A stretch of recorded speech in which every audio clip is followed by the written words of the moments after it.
Hey guys, today we're going to make black and white cookies. This is apparently a New York City thing. First, we're going to get all our ingredients together. I've got 2 cups of flour here. This has a teaspoon of baking powder, half a teaspoon of salt, and a quarter teaspoon of baking soda.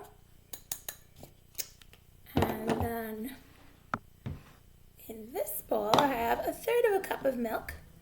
And I'm going to add a third of a cup of sour cream.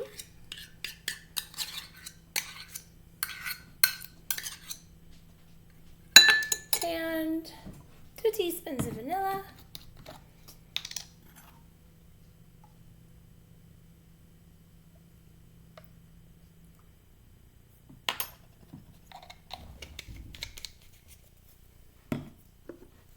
And a quarter teaspoon of almond.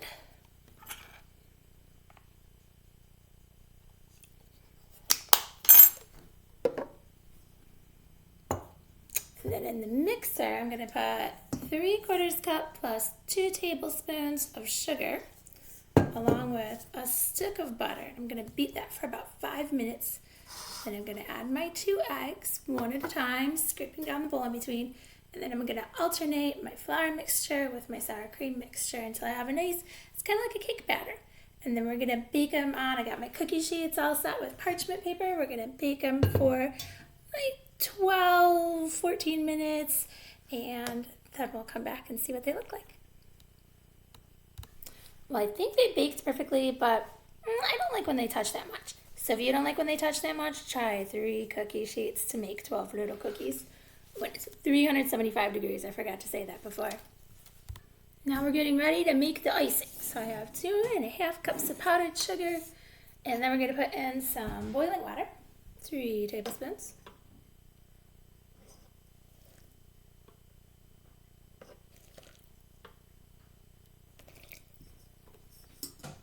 And some corn syrup,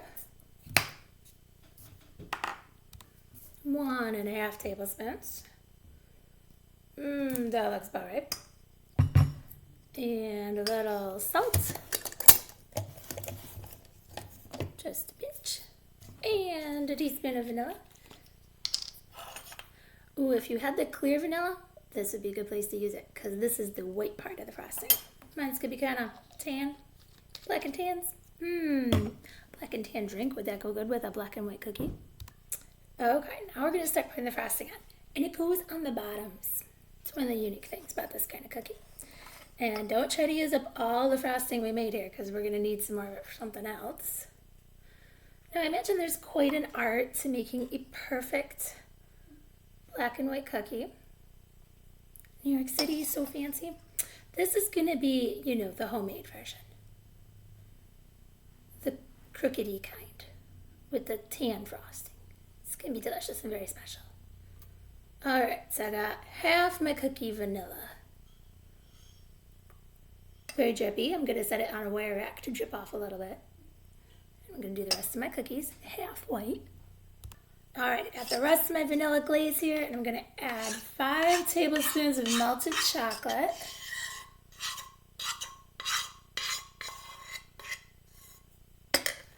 And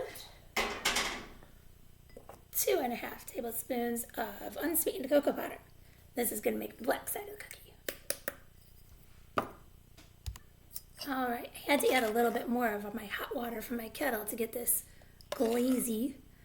But now we're going to glaze the bare half.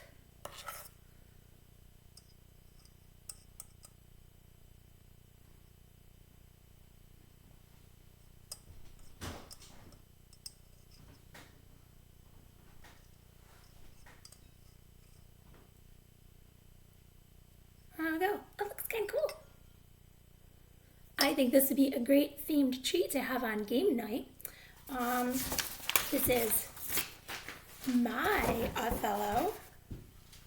See the signature taped corner? You know it's mine. Also, since it's been around since the 80s. Or you can order it from Gaming Unplugged from the library. You can come and order it at the library, and we'll bring it in from Central Library for you. What if you have more than 2 people? Othello is really very much two-person game. Well, you could set up a couple board games. You could do chess, keep going with the black and white theme, get a couple chess sets and a couple Othello sets going, and enjoy your black and white cookies. I'll see you guys at the library.